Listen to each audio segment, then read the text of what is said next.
Welcome to today's session on how to make your work for Gen Z. Pleasure to have all of you for this webinar today. Thank you for making time for this webinar. By the way, let me tell you that this is the second webinar on the same topic basis popular demand from some of the people who couldn't make it and some of the people who had to cut it short, or some who could join late, to say that they would want one more session. And it seems that the topic or the content did strike a fair amount of chord with the people who attended. And we thought, what could be a better time than now to repeat. Now, normally it's quite rare for us to have the same topic webinars repeat again, but this is one and the first exception. I hope for many more to come going forward. All right, so let's see what's in store as we go forward. Millennials are old news. Gen Z is here to take over, as you would discover for yourself while you finish this workshop. Before we begin, just to see where we are in terms of how conscious is your organization about a new generation entering the workforce. I am going to launch the poll, invite you.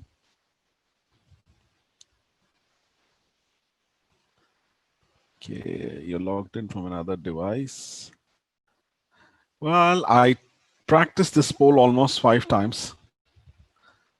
And I think I'll have to know, you can, along with sharing, you could still do the poll. Why doesn't it allow me to do the poll?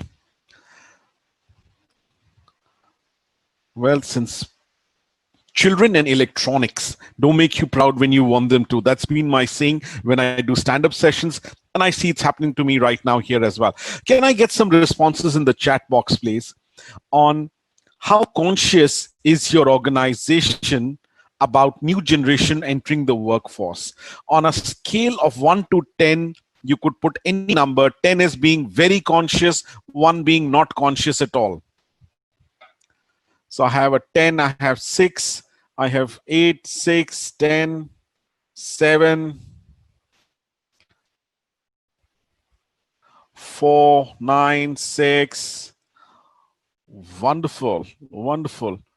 So give or take, our average sense gives me, say, about between 6 to 6.5, given the responses. I wish we had the poll, which could have helped me do this much better and more organized. My apologies for that. But for now, let's live with the responses that we have. So I take it on average about 6.5 on a scale of 10 is what your responses tell me. And let us see what these mean in terms of readiness and how much of this environment or framework is available inside of your organizations. Okay.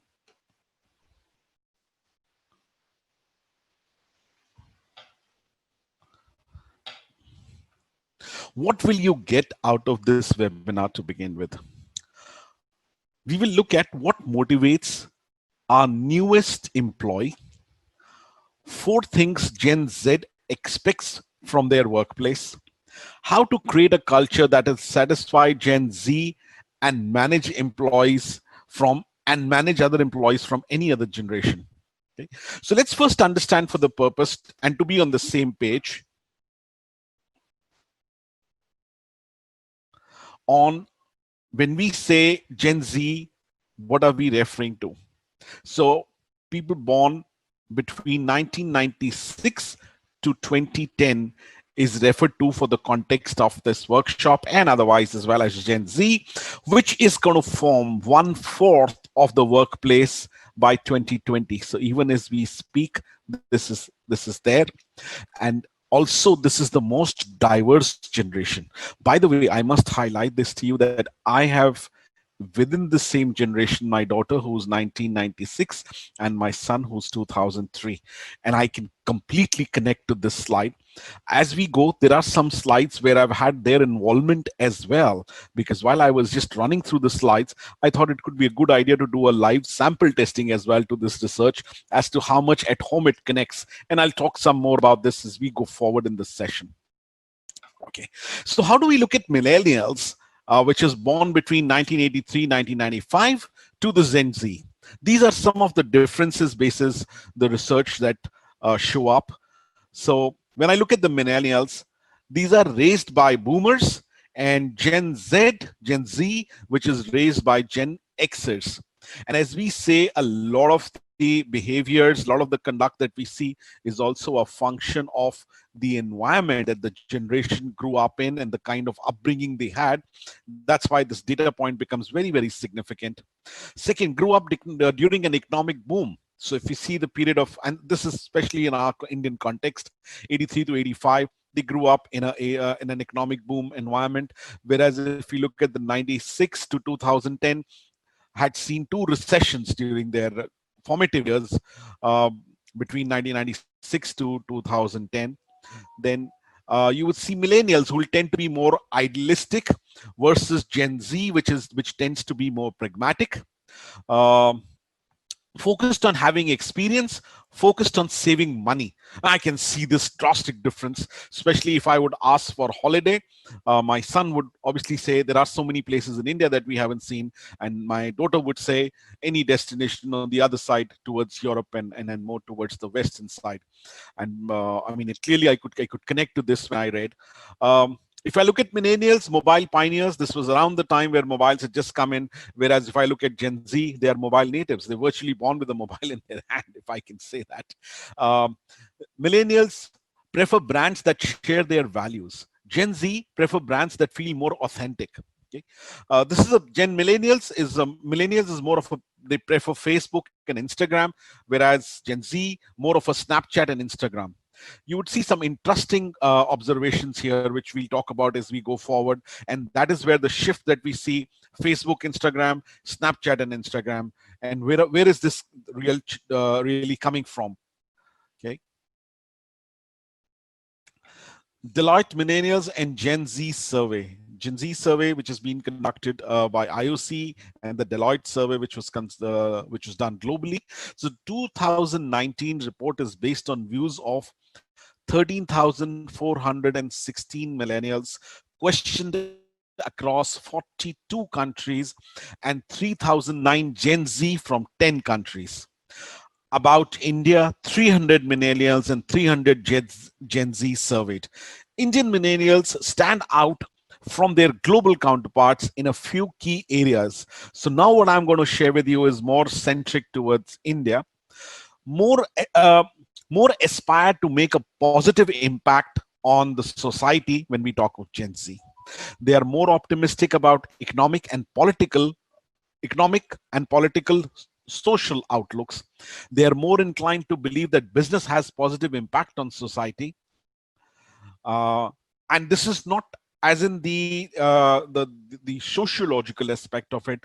This is more from a perspective that entrepreneurship by and large is good overall for the economy. That's the thought behind this. They are very confident that they have some or all the skills that are needed for future. And if not, YouTube is round the corner to pick up the transactional skills that they would need to go forward. Extreme ease with digital medium for learning. Indian Gen Zers are more inclined to leave their current employer. This is an important one, in the next 2 years. And they are much inclined to plan for a stay beyond 5 years. Both data points crucial. Did I miss something there? The last point. Both millennials and Gen Z are much more inclined to join the gig economy than the global respondents. This talks about a totally different work culture. This also talks about the upcoming uh, flexi offices, uh, workstation allocations, and that whole freedom of how they are their comfort in terms of overall operations. Right? Some more interesting data there. Top 5 Gen Z ambitions. On one side, you see what are the global trends. On the other side, we see what are the trends within India. So India specific data, what does it say? So India specific data: earn a high salary, be wealthy. 68% have an ambition, and 80% believe that it is possible. Versus global, optimism is not as high. Only 61% believe that, and 56% carry an aspiration. C, travel the world. 60% have the ambition. 72% feel it is achievable. Versus global, 57% have an ambition, and 70% believe that it's possible. It's achievable. Make a positive impact on our community and society, or society at large. 58% feel in India, and 67% feel achievable, versus 47 and 60 globally. Buy a home of my own. 53% carry the ambition. This I see as a decreasing trend, specifically in India, which at one time used to be as high as probably upwards of 70%. Of course, in terms of achievable, of course, given the today's current scenario, I mean, I would say 1 year back as well. So whatever was happening to real estate market, a whooping 81% feel that it's achievable. Global trends are not too drastically different. You have a 73% and a 52%, 52 and 73%. Reach a senior level in a chosen career. 51% carry aspirations.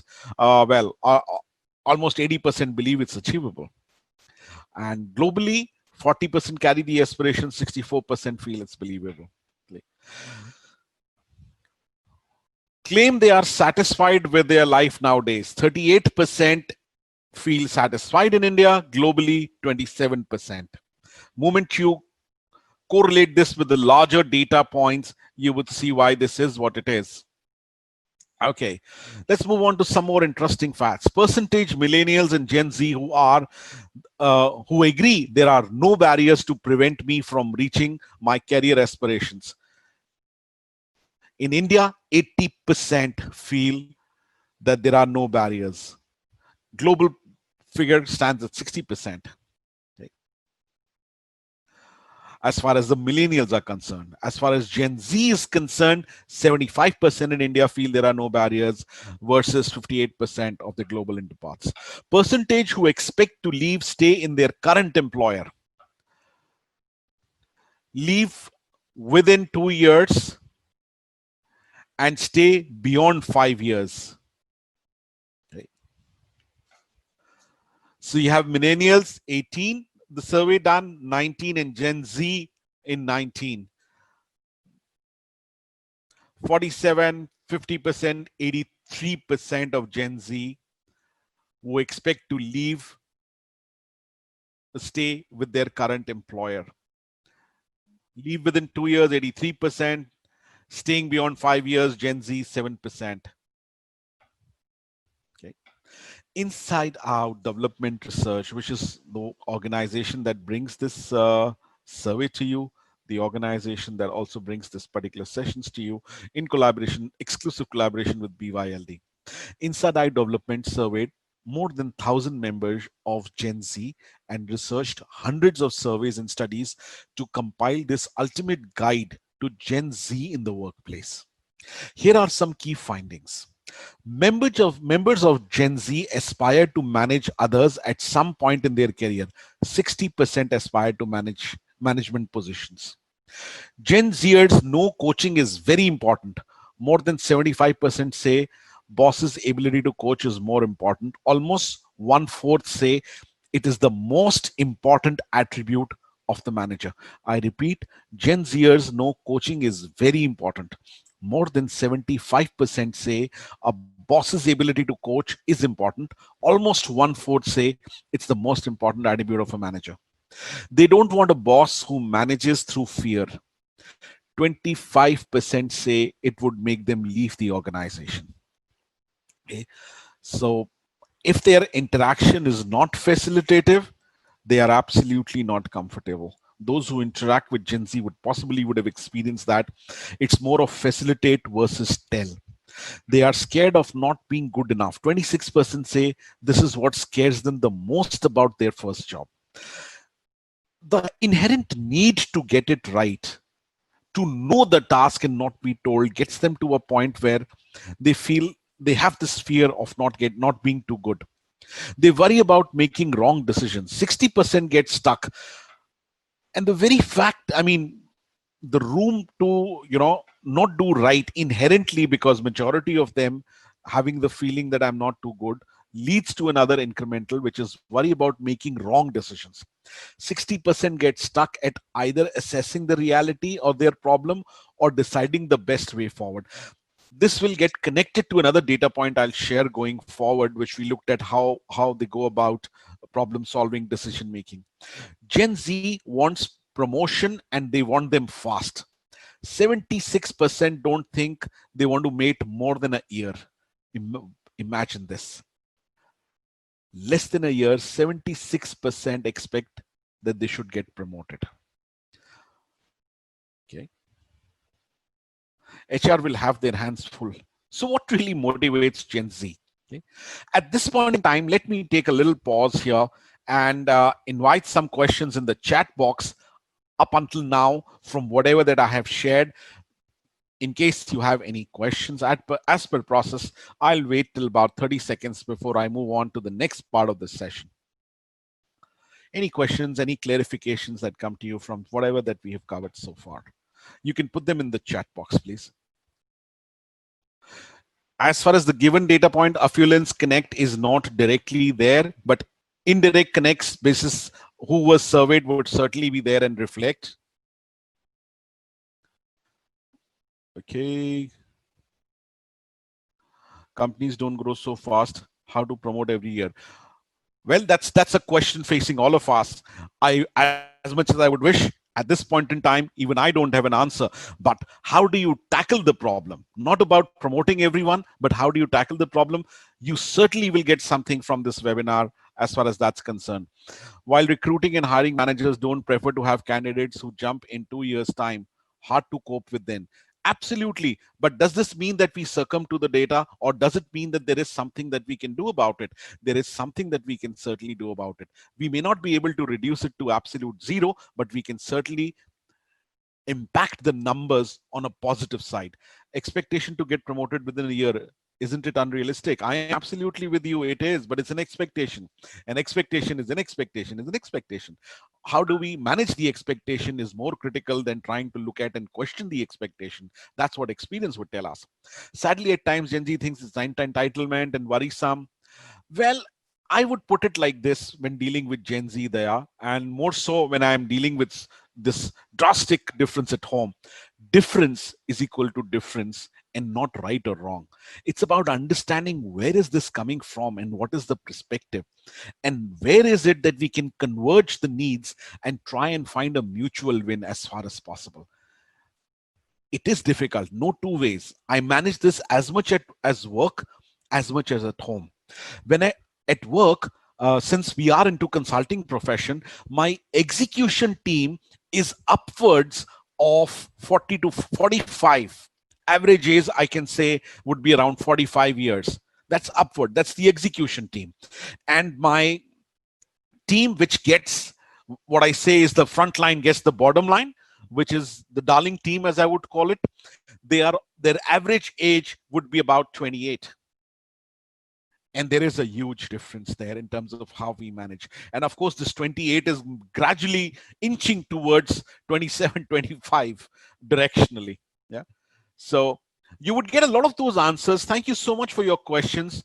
And you would see a lot of those questions which are very, very relevant, that if not an exact match answer, but certainly some thoughts around way forward on what you could look at differently would certainly come from this.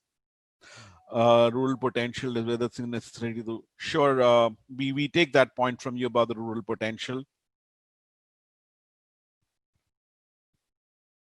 In today's world, things are changing not based on years of experience but ability of completing the task. Sure, they are, Abhijit. I agree with you. But when you have to deal with these two different profiles, your overall engagement and ask on you as a leader is is much higher than any amount of experience can meet with. And getting the task done are two different levels of engagement that you do across the spectrum. So let's move forward.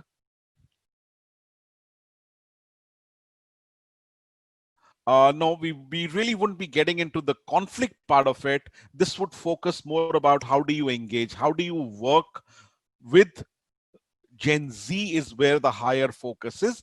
Conflict, Monica, would not really be a high on focus, but yes, some parts could be extrapolated in terms of what we share in managing conflict as well. All right, so let's move forward. Thank you very much for your questions. As we go forward, we'll once again take a pause to bring that on.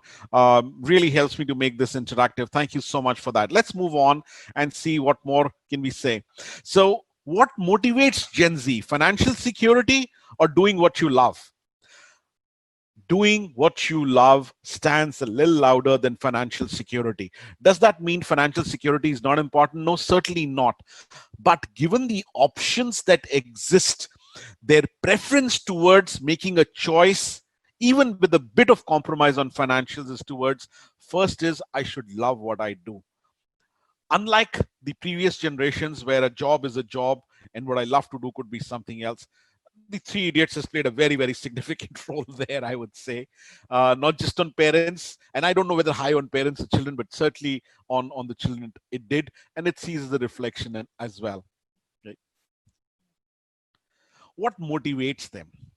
Well, money is not the only thing, but then the money is only thing is what they say. I'm not getting the phrase recall immediately. Somebody who can recall that can put it in the chat box. But they say about money that money is not everything, but then money is everything. So it still remains a whooping 32% amongst the others. Responsibility and accountability, and as some of us may have experienced in the workplace, stands at a 7.4%, concerning 7.4%, I must say that. Doing what you enjoy, I already said that. That's a second at 27.1%. Providing worth to company and customers. If you Google the millennials, if you Google Gen Z, there is a lot that has already been talked about. The whole orientation towards providing worth to the company, loyalty towards the company. There is a lot that's been said, already available on the media. So this number is not a surprise to me. Opportunities to progress your career. Like I said, growth, of course. So this stands at number 3. Certainly not a surprise. If you want to grow every year, you're certainly looking at every opportunity around you. Uh, uh, Also, I would say that this is not something which is a concern from a standpoint that I don't perform, I don't live up to the expectation, and yet I want to grow. No, performance precedes the expectation of growth. Because if you see the data points which talk about the pressure of being right, pressure of being able to do the task assigned, loving what you do, all that shows that there is a huge amount of commitment and ownership. There may be a score lower on responsibility and accountability, responsibility and accountability, but the scores which we don't have here, but certainly would be higher in terms of ownership and commitment.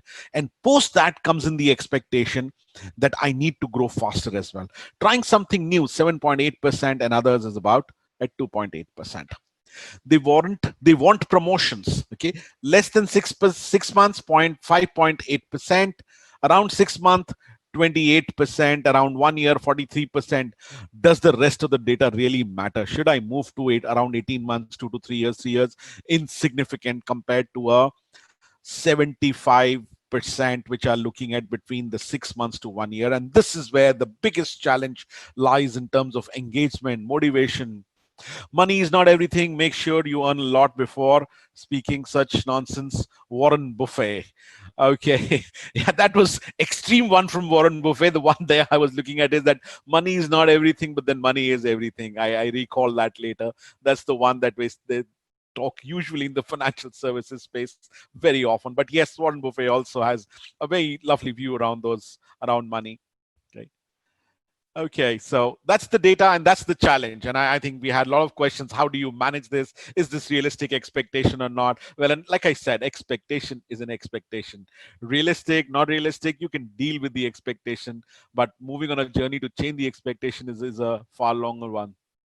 I see many candidates not recognized in their current assignments have taken any promotion in the current role because by the time it comes and moved to a new employer, my question is in interviews, how can we interpret this and should be considered candidate further or not? Sure, as we go forward, I hope we are able to address that for you, Abhishek.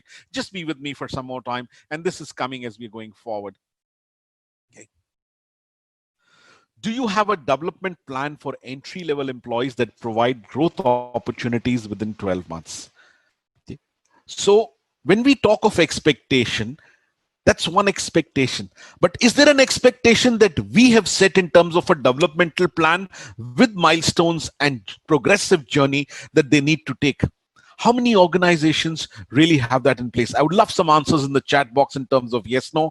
Unfortunately, my poll has decided to let me down. It says I did it on some other machine and this machine is not wanting to talk to me, but that's electronics for you. Maybe the chat box can help us.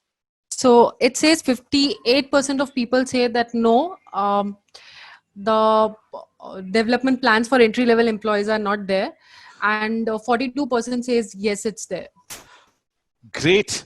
42% is a very impressive figure to begin with, because in my interactions when I meet with customers, I honestly, if I were to meet 10 and say how many of them really have a developmental plan for the entry level, there is a lot of talk around it. But in terms of execution and coming up with experiences post that execution, I don't see much of an action that has happened. So this data is definitely very refreshing to see that organizations have woken up to this reality.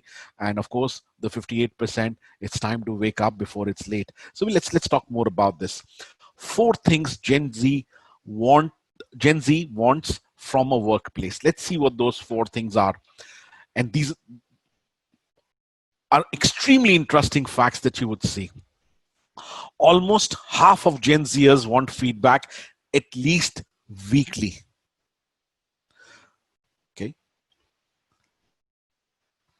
And of course, a feedback in its real sense of feedback, not criticism.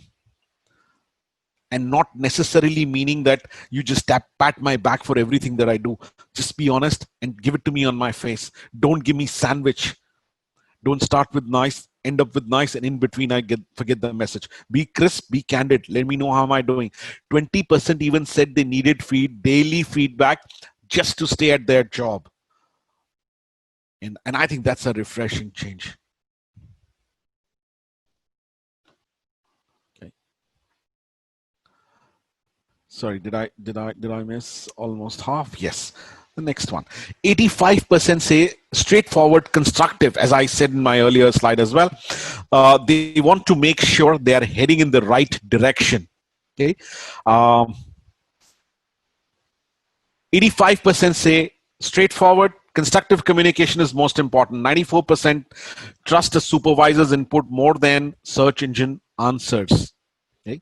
Because that's the last mile validation. That's an expert validating something versus getting all the. So it's like before going to a doctor, all of us go to Google and get some bit of doctoral degrees in terms of information, but we still need to go to the doctor for a final validation. Cutting back to straightforward and candid. If you look at social media, the sheer urge to go back and look at how many views I got, how many likes I got, what are the comments saying, is literally like a drug for this generation. And that generation, when it gets out of the workplace, views, likes, comments become as important as they are on the social media. Yes. And some of them are able to strike a fine balance between developmental comments and reinforcement of positive and strengths comments, and some need a lot more help. And that's why a more engaged hand-holding, especially during the initial phase of being a part of corporate. Okay? Create an atmosphere where they feel comfortable giving and receiving feedback. Okay? Let them know you are comfortable receiving feedback as well. This one is extremely crucial. Feedback for Gen Z is not a one-way street. It's not an exercise where they can only get feedback. They need a relationship where they can also share their candid feedback and very honestly and upfront. And culture needs to provide that. I was working with a pharmaceutical company, multinational pharmaceutical, a brand on its own. And one of the challenges, to my surprise, I saw was amongst the many areas which the organization was picking up at ease on a program that we were running, feedback was one thing that we wanted to install culturally.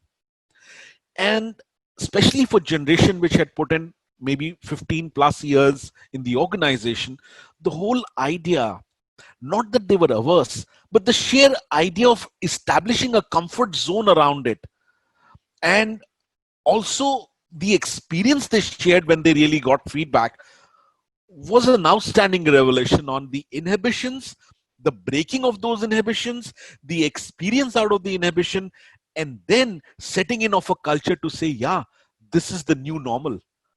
This is the new normal, not the one that we're expecting after the lockdown, but this is the new normal that I think I'm comfortable with. It is nice to get feedback. Now, one thing with feedback is traditionally in this part of the world, for us, feedback itself is not a very positive word. To us, feedback is high time. I must give him feedback. But in current context of Gen Z, it is not high time I must give feedback. It is, let's share feedback because I want to see a better outcome and I am confident of seeing the potential. The way I'll give this feedback is very different than I wait and say, it's time, I must give feedback. So the whole process of feedback has changed. It's become more of tell to facilitate. Don't push, give a nudge. Okay. Use 3 questions to give and receive feedback. Here is an example. What's working? Where are you getting stuck? What would you want to do differently? Now here, I would invite all of you on the chat, 71 of us, to experience this. And when I say experience, I invite you to really experience this. For the next minute, and I'll take care of that minute, don't worry. For the next minute, close your eyes and start your journey backwards from the 15th of March when everything was okay. This was just a global news. And take 3 months back, 15th of March to 3 months back, right until 15 December. Close your eyes, ask yourself from your own organizational deliverable point of view, from your KRA point of view, what's working? Where are you getting stuck? What would you want to do differently? Just ask these 3 questions. Close your eyes. Keep 15th March backwards right into December. Take a minute.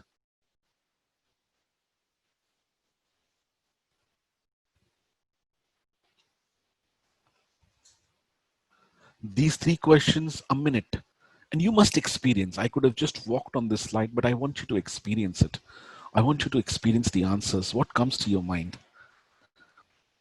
What was working? Where were you getting stuck? What would you want to do differently?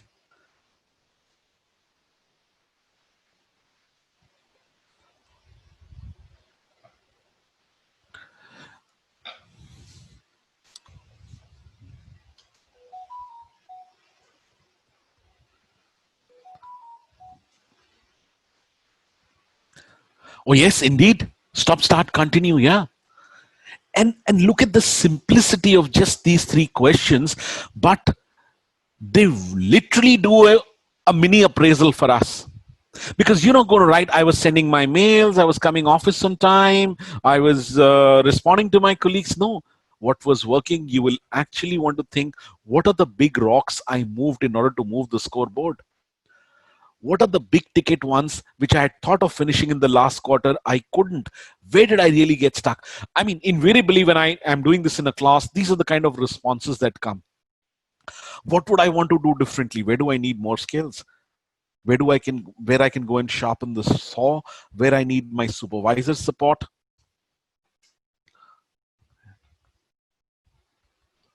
You learn where your productive times are. Yeah, a lot in a minute. Also, a lot can come up. So now take these 3 powerful questions as your tool to engage into a facilitative feedback with Gen Z. Amazing power on what it can bring up. Now, that's also a way of feedback where there is no labeling, there is no judgment. This feedback chances of sticking and working are far higher versus a feedback which invariably meets with an attack and defend conversation. My conversation and feedback looks like more of an attack, and the other person gets into a defensive mode. Doesn't yield much of a result. But if one were to just put up these three simple questions, the message is automatically sent, which is highly facilitative in nature. So don't push, just a nudge is good enough. Okay. Let's move further. Want good relationships with the boss. More than half of employees who leave an organization do so because of bad bosses. This is one thing that has remained constant since time immemorial, but it's only becoming more and more expensive and crucial now because bosses are many, people who would come and work are very few in terms of talent. Another thing is HR, a lot of us would notice that the depleting rate, any talent that we are getting today, the one that you have in outside is no better than what we have already on the inside. The quality of talent that is coming in is a declining trend, and those who are few, far few and lesser, the accessibility becomes a question mark for the organization in terms of on how do we address that challenge of talent. Therefore, it makes a lot more sense to hold on to what we have and have a robust, strong, focused developmental approach towards them rather than looking at a talent pool from outside. Of course, whatever that you get from outside forms a part of this development journey. Okay. 60%, why they want a role model. 60% aspire management positions. 1/5 would leave a company altogether if their bosses didn't give credit where it was due. Okay. So if you remember the other one where I said that they would want to move on from a company if not promoted. Now this is not promoted just because I was in the queue and my number has come. I performed. You gave me a task. I did it. I need to see myself grow, and which is where 1/5 in the company leave the company altogether if boss did not give them credit where it was due. Okay. 42% agree that public recognition and praise, this again remains to be favorite engagement method of public recognition, praise in public and recognition method by boss. Tip: coaching builds relationship. 75% say their boss's ability to coach is important to them. A quarter say that their coaching is most important thing a manager can do. So, and that's why we see the whole buzz around coaching that's happening, and the whole excitement within organizations of establishing coaching as a culture, looking at outsourcing coaching, people going in for their own coaching. But there is a huge but on how organizations are making this very expensive choice. What is the due diligence that they need to do before they step on this expensive journey, and how they can also look at opportunities on making this journey inexpensive and making it as a part of the cultural fabric inside of the organization.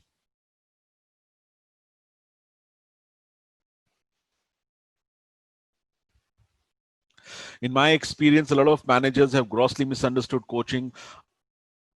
I am so much with you when you say that. I'm so much with you. And at times when I'm inside of the organization, my heart bleeds to see that we use such an expensive alternative in terms of solving a problem, which could have been done at 1/3 the cost. But again, it's more to do with the awareness, more to do with the confidence, more to do with second-hand experience being shared across community for people to really leverage coaching, which I believe is going to be one of the most essential leadership qualities in coming times. It already is in that sense in a very big way, but more at a formal level, more at a vocal level, more at occupying the right space in the competency framework inside of organization.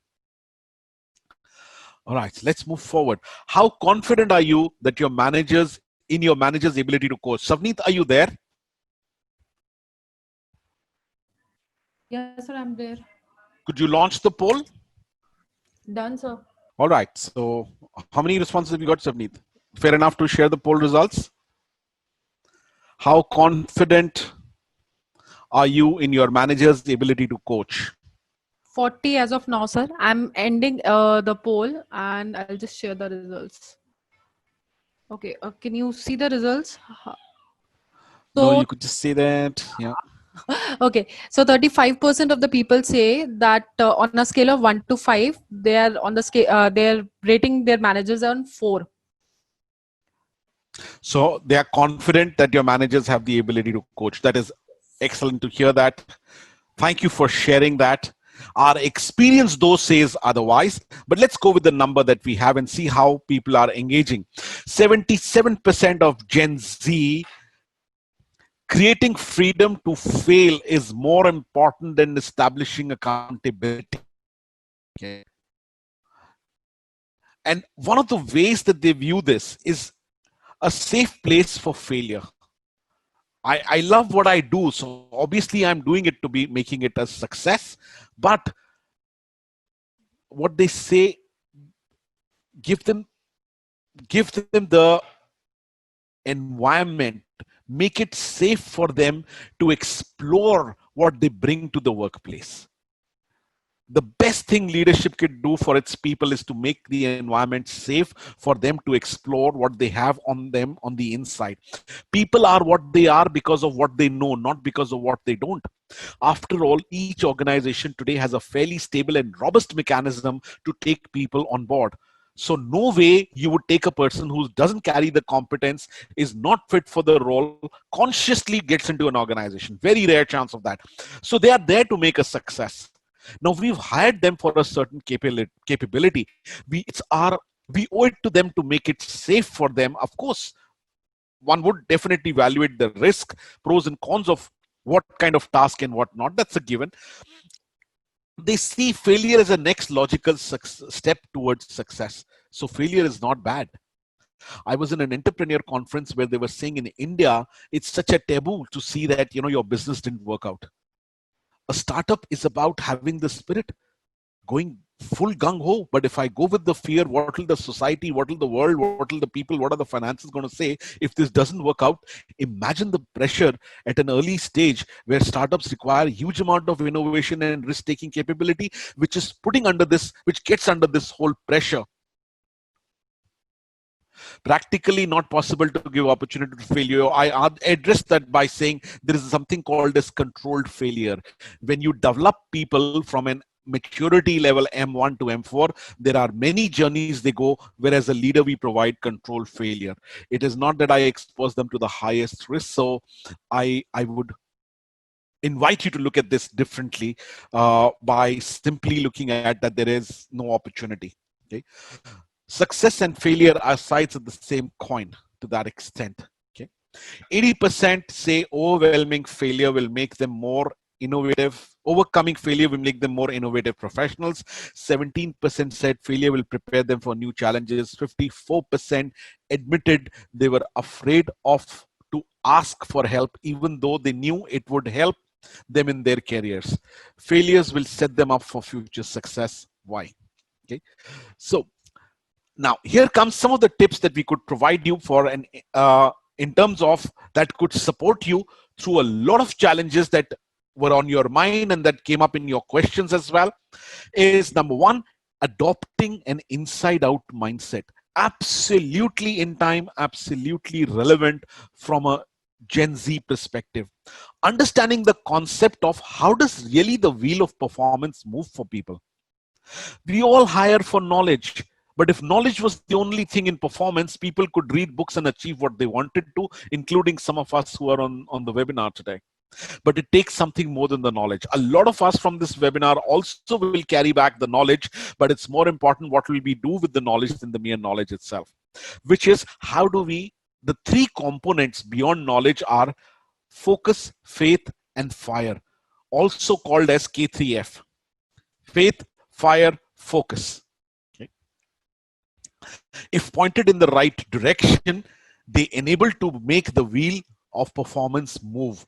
And to help it point in the right direction and get the maximum from wheel of performance is the concept of popularly known as the grow model, but in case of inside out mindset, used as a coaching conversational tool in different types of conversation, which is setting the goal, helping them understand the reality, helping them look at what else and all the options and deciding a way forward, which happens to be one of the biggest challenge areas for Gen Z.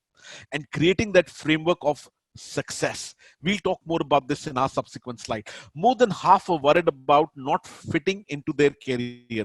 Helping them build that confidence at the initial stage becomes critical on how, and is a function of how we engage with them. Why? They don't have experience making big decisions. Okay, that's why failing with smaller decisions is more encouraged, so that it builds towards a level where they can start taking bigger decisions as well. Okay. 68% think companies' decision should be made collaboratively. 26% say, and when it means collaboratively within their zone and environment, are they involved? Are they made to be part of the decision-making process? It goes without saying.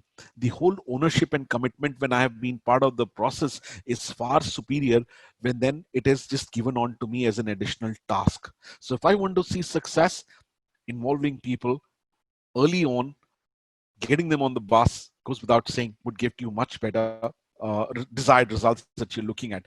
26% say being not good enough is what scares them the most. And this is the second reinforcement we see of this.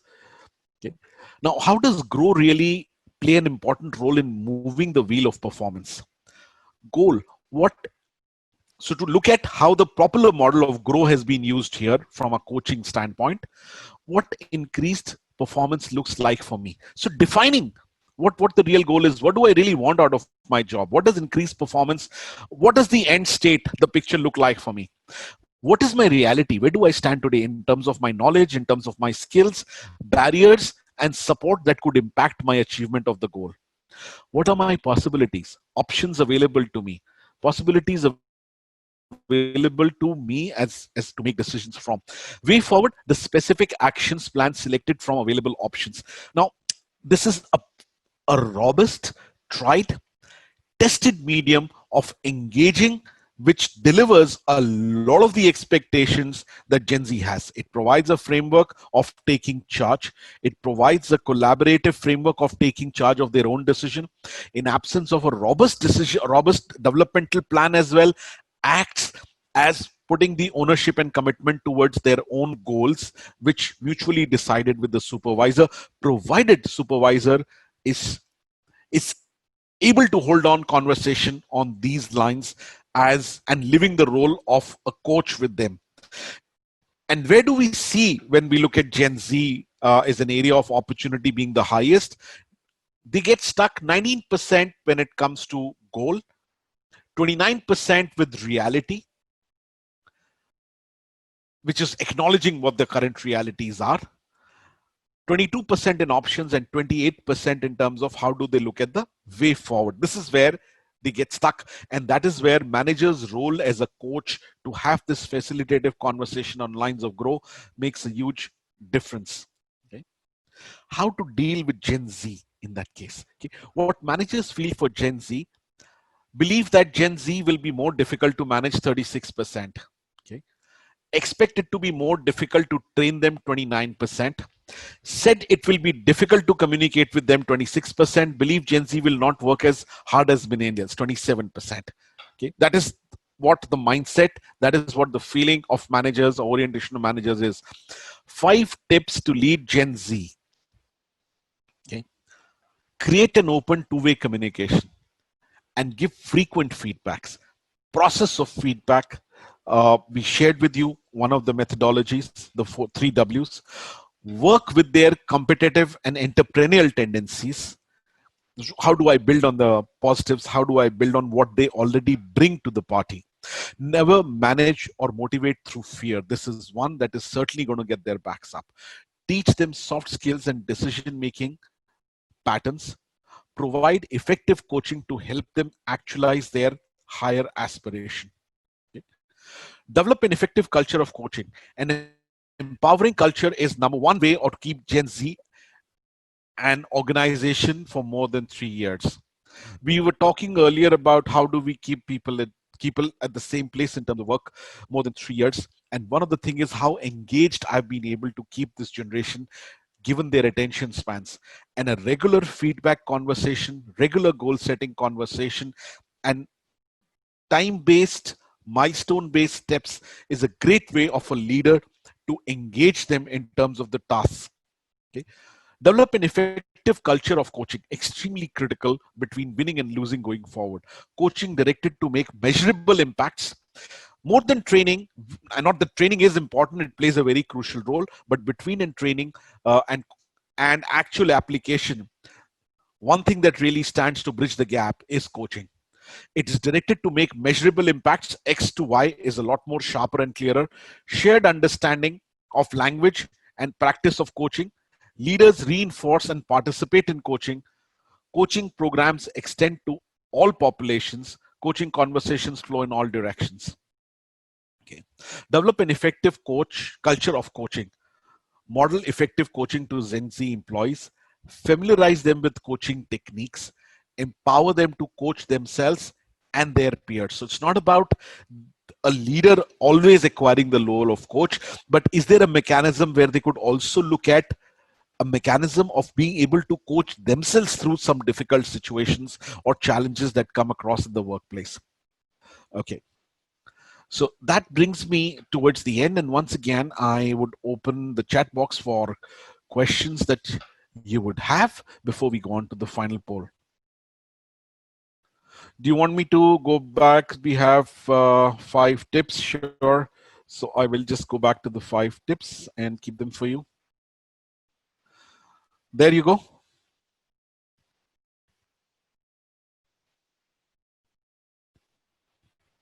Gen Z feel they want to be a part of decision making, irrespective of small or big. They feel the shared suggestions or ideas. Totally, involvement is the key.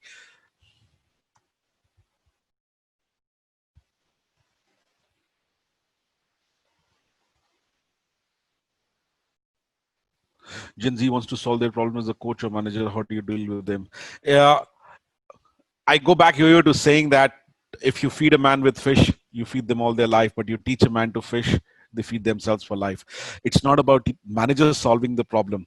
When manager tries to solve the problem, you're in a way trusting or giving your solution and creating a dependence, versus a coaching mechanism which enables them, a manager's role as a coach which enables them to solve their own problems rather than you giving them an answer.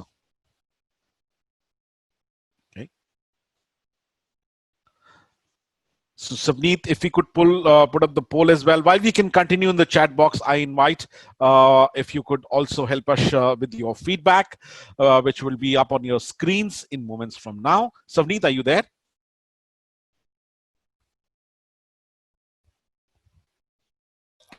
Hello, sir. I've launched the poll. All right. So requesting everyone to please take the poll and give us your valuable feedback and suggestions as well. Question: most people managers managing motivating through fear yields to suboptimal results. Well, Adit, it's also about they getting to know the feedback. A lot of times, people do a lot of things which they know is not the best thing. For example, all of us know that exercise is good for health. Having 6 to 8 glasses of water during the day is good for health. How many of us really practice it? The challenge is to bridge the gap of knowing versus doing. And that is where those managers need a huge amount of support before it becomes too late. Short PPT for the session would be shared. You will need to write into the mail IDs, and once you register, there is a process that will take over. So you'll also get updates on subsequent and other seminars, webinars that we organize along with the PPT for this.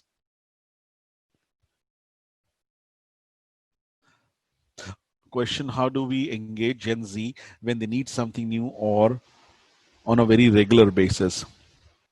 Abhijit, I again go back to the conversation of what is the goal?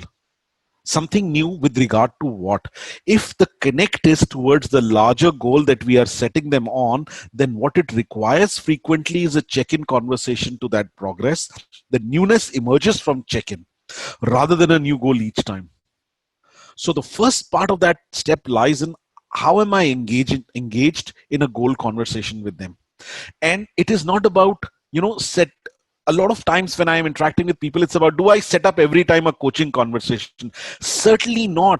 It is your capability to bring in coaching to every conversation. It's not about, so because my question would be, there are, let's say in a team, there are 4 or 5 people. From that, some people are Gen Z and 1 or 2 people are from Gen X. Okay. So nowadays the millennials are very much into that they need something new in every aspect, whatever they have been doing. They get bored within some time, and then they feel this company is not great. I need to change my company, and then they jump off. So that's where a difficult time comes in, that I understand the goal setting up is there. We cannot change the goals every time, but the way we are functioning as a team, it does affect for the other team members where there's a mixed crowd. How to deal at that situation?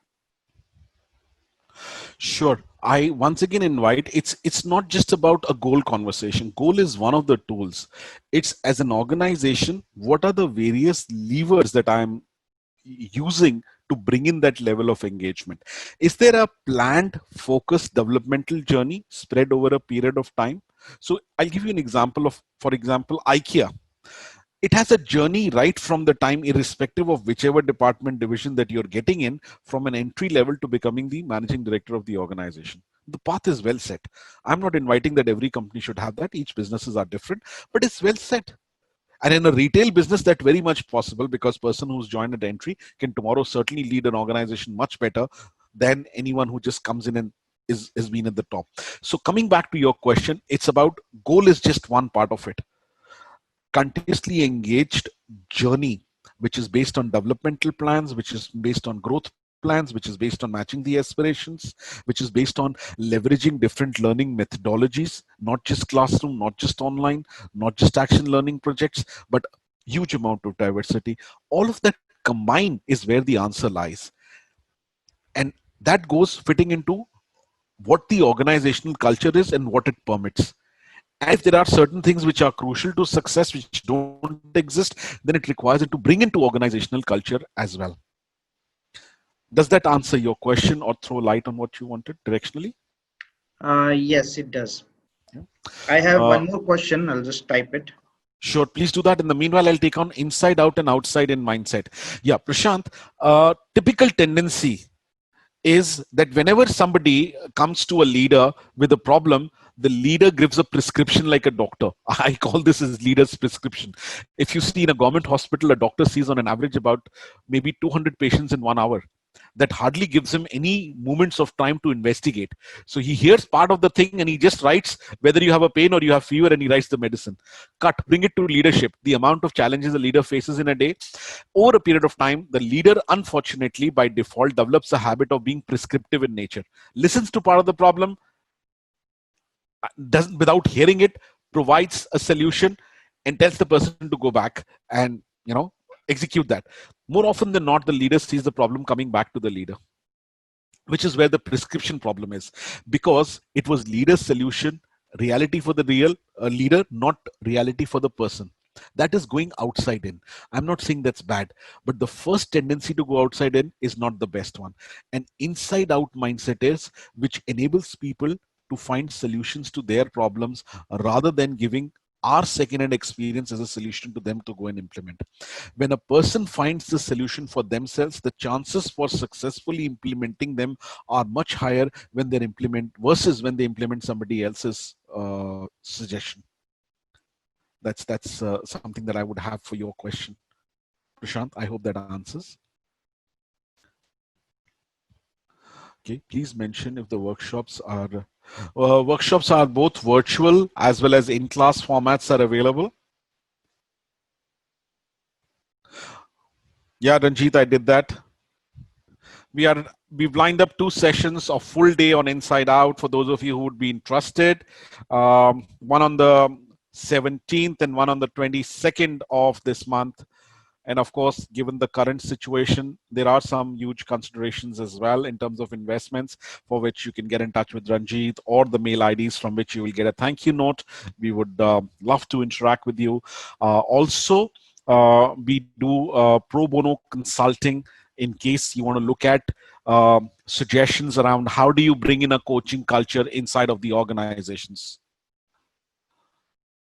So would be happy to interact with you. All right, everyone, stay home, stay safe. Thank you for being there.